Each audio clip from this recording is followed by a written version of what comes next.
பளிங்கு பந்து. முன்னொரு காலத்துல ஒரு சூனியக்காரி காட்டுக்குள்ள தன்னோட 3 மகன்களோட வாழ்ந்துகிட்டு இருந்தாங்க. ஒரு நாள் இரவு, என்னது இது? செபாஸ்டின், எழுந்துரு. ஒவ்வொரு அமாவாசையும் கேக்குற அதே சத்தம் உனக்கு கேட்டுதா? அது அம்மாவோட மந்திர அறையில இருந்தா கேக்குது. ஏய், உனக்கு இப்ப என்னடா பிரச்சனை?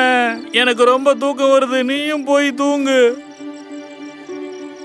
ஆனா ஆட்டன் ஒவ்வொரு அமாவாசையும் இந்த சத்தத்தை கேட்டுக்கிட்டே இருக்காரு. ஆனா இன்னைக்கு ராத்திரி அது என்ன சத்தம்னு கண்டுபிடிக்கிறதுல உறுதியா இருந்தாரு.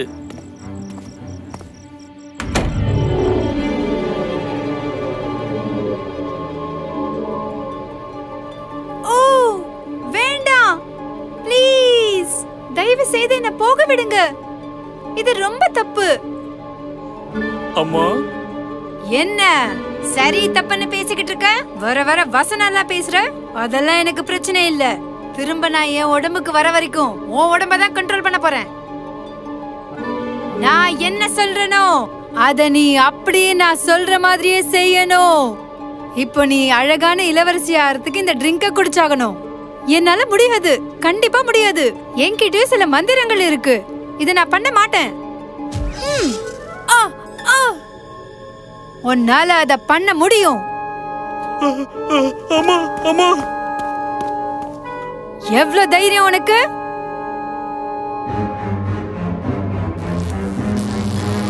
அட்டான், ஓடிடு, நீ ஓடிடு. சொல்றது கேளு, இங்க நிக்காத. நீ எனக்காக சூரியனோட கோட்டைக்கு போ. அங்க ஒரு பளிங்கு பந்து இருக்கும், அத போய் எடுத்துட்டு வா. சீக்கிரமா போ. வேண்டாம், அந்த பளிங்கு பந்து இல்லாம இவள ஒண்ணு பண்ண முடியாது. போ. எங்க போ சொல்ற?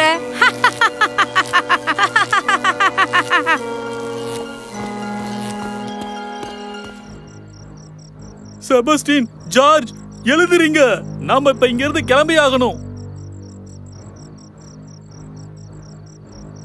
ஏய், என்ன ஆட்டன்? எங்க போறதுக்காக நீங்க திட்டம் போட்டுட்டு இருக்கீங்க? யாரு நீ? ஓடுங்க, ஓடுங்க.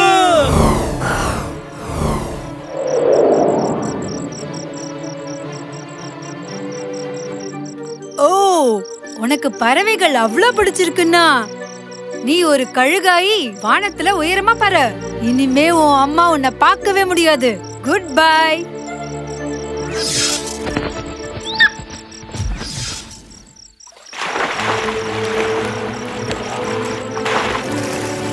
இந்த தண்ணி உன்னை காப்பாத்துன்னு நினைச்சியா? அப்படி நீ நினைச்சா இந்த இடத்துலயே நீந்திக்கிட்டே இரு.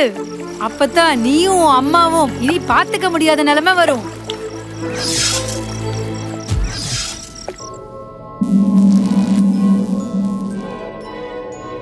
உன்னை எங்க சிறை பிடிச்சு வச்சிருக்காங்க? சூரியனோட கோட்டையில. அம்மா, ஆட்டன், இங்க இருந்து நீ போயிடு. உங்களை விட்டுட்டு என்னால போக முடியாதுமா. நீ சூரியனோட கோட்டைக்கு போ. பளிங்கு பந்த கண்டுபிடி.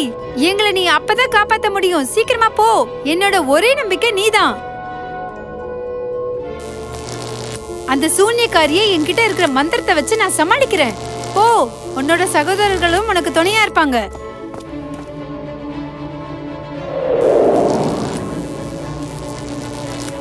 என்னோட மகனை எதுவும் பண்ணாத.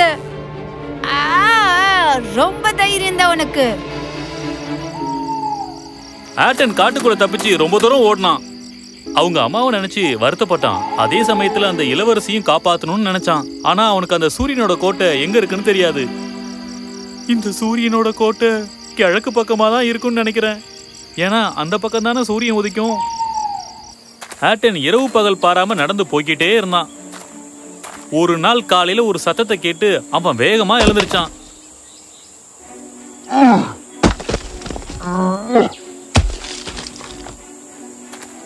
ஹேய், பார்த்து சண்டை போட மாட்டீங்களா? இந்நேரம் அந்த பாறையால எனக்கு அடிபட்டு இருக்கும். சரி சரி, எதுக்காக 2 பேரும் சண்டை போட்டுக்கிறீங்க? இவன் தான் சண்டை. நான் வந்து இல்ல. உங்களை மாதிரி சின்ன மனுஷங்க தான் எங்களை விட அறிவாளிங்க. நாங்க அதை கேள்வி போட்டிருக்கோம். சரி, நான் ஏதாவது உங்களுக்கு உதவி செய்யணுமா? ஆமா, நாங்க 2 பேருமே பலசாலிங்க தான். ஆனா இந்த தொப்பி யாருக்காவது ஒருத்தவங்களுக்கு தான் சொந்தமாகணும். இது யாருக்கு நீயே சொல்லு.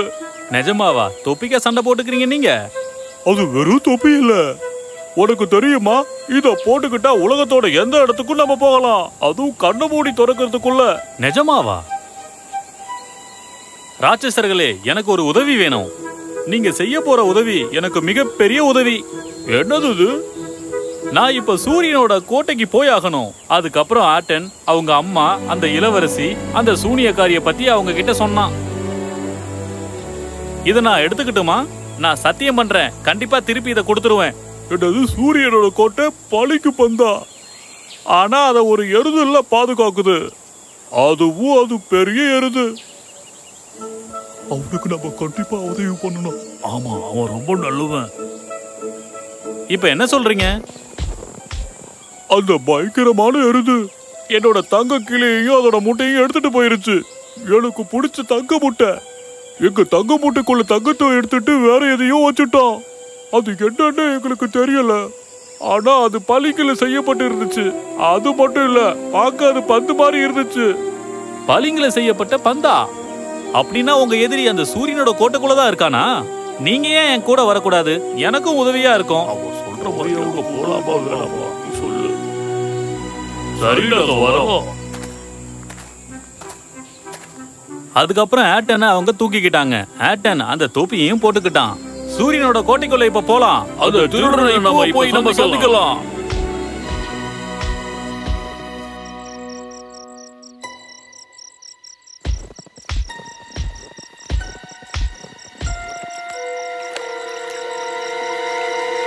இதுவா அந்த சூரியனோட கோட்டை? அடேங்கப்பா, அந்த எருது எங்க இருக்கு? அத கண்டுபிடிக்கிறதுக்கு ஒரே ஒரு வழிதான் இருக்கு.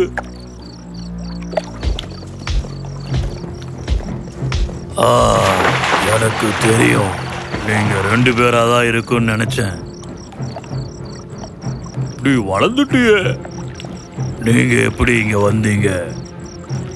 இவன் எங்களை கூட்டிட்டு வந்தோம். நீ ரொம்ப நல்லவன்னு இவங்கிட்ட நாங்க சொல்லி இருக்கோம்.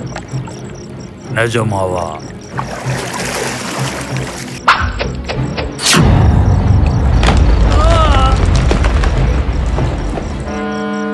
இப்போ நீ யாரு? உனக்கு என்ன வேணும்னு சொல்லு.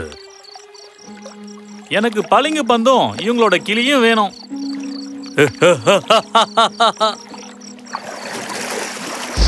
கிளி இங்க இருக்கு. இந்த தங்க மூட்டைக்குள்ளதான் உன் பளிங்கு பந்து இருக்கு. உன்னால முடிஞ்சா தொட்டு பாரு, உன்னை எரிச்சிருவேன். வந்து எடுத்துக்கோ. என்னோட கிளி!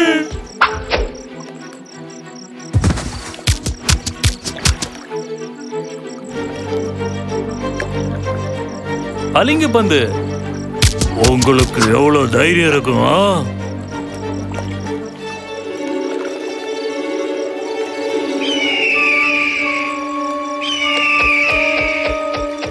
போது, நிறுத்து.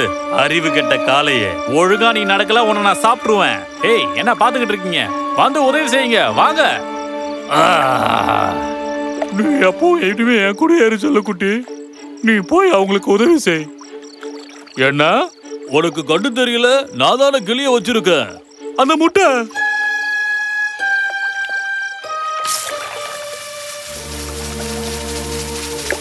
நான் இப்ப அந்த தங்க முட்டைய புடிச்சிட்டேன். நீ கவலைப்படாத, நான் பாத்துக்கிறேன்.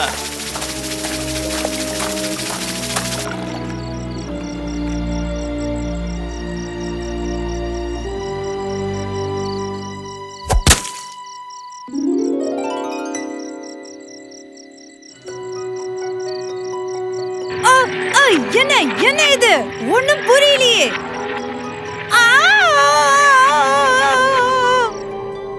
என்னோட மகன், அவன் அந்த பளிங்கு பந்தை கண்டுபிடிச்சிட்டான்.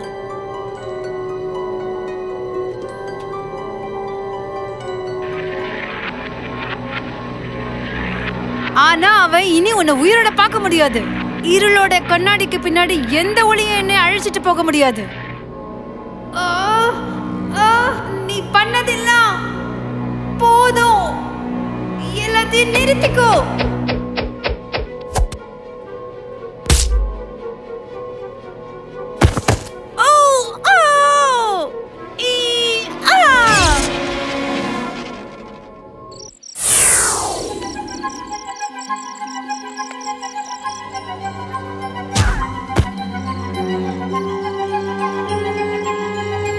உனக்கு ஒன்னும் ஆகலல்ல இளவரசி? இதுதான் என்னோட கடைசி பலம். அத நான் உபயோகப்படுத்திட்டேன். அந்த பளிங்கு பந்தோட வெளிச்சம் அந்த சூனியக்காரியோட எல்லா மந்திரத்தையும் உடைச்சு தள்ளிருச்சு. ஜார்ஜும் செபாஸ்டினும் அவங்க பழைய நிலைமைக்கு வந்துட்டாங்க. நாம இப்ப நம்ம அம்மா கிட்ட திரும்ப போகணும். ராட்சசர்கள் எங்க? அந்த ராட்சசர்கள் காணுமே.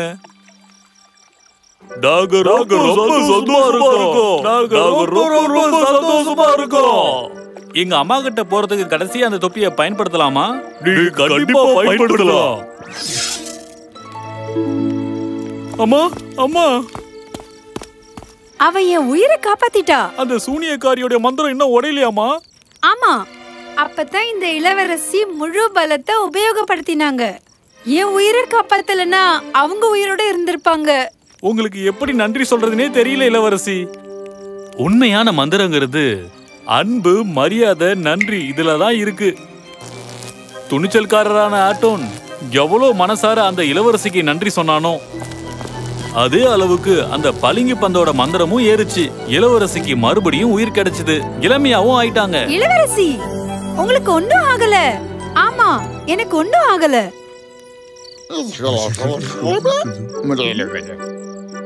ஆட்டன், நீதான் இப்போ ஒரு முடிவு சொல்லணும். என்ன? அந்த தொப்பி யாருக்கு சொந்தன்னு? ஓ அதுவா?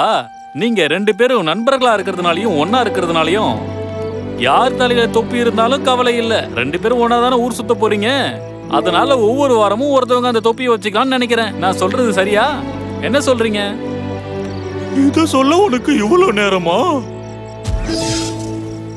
இது நாங்க உனக்காக கொடுக்கிறோம். இத நீ தடவுனா போதும், நாங்க எங்க இருந்தாலும் உன் இடத்துக்கு வந்துருவோம். ஓ, நாங்க வாழ்நாள் முழுக்க நண்பர்களா இருப்போம். அதுக்கப்புறமா அந்த சூனியக்காரி போனதுக்கு அப்புறம் 3 பேரும் அவங்க அம்மா கூட சந்தோஷமா வாழ்ந்தாங்க. இளவரசியும் தன்னோட குடும்பத்தோட போய் சேர்ந்துட்டாங்க. ஆட்டனோட தைரியத்துக்காக மாவீரன் பட்டம் கொடுத்தாங்க. அதுக்கப்புறமா ஆட்டனுக்கும் இளவரசிக்கும் கல்யாணம் நடந்துச்சு. வழக்கம் போல எல்லா கதையிலும் வர மாதிரி அவங்க சந்தோஷமா வாழ்ந்தாங்களாம்.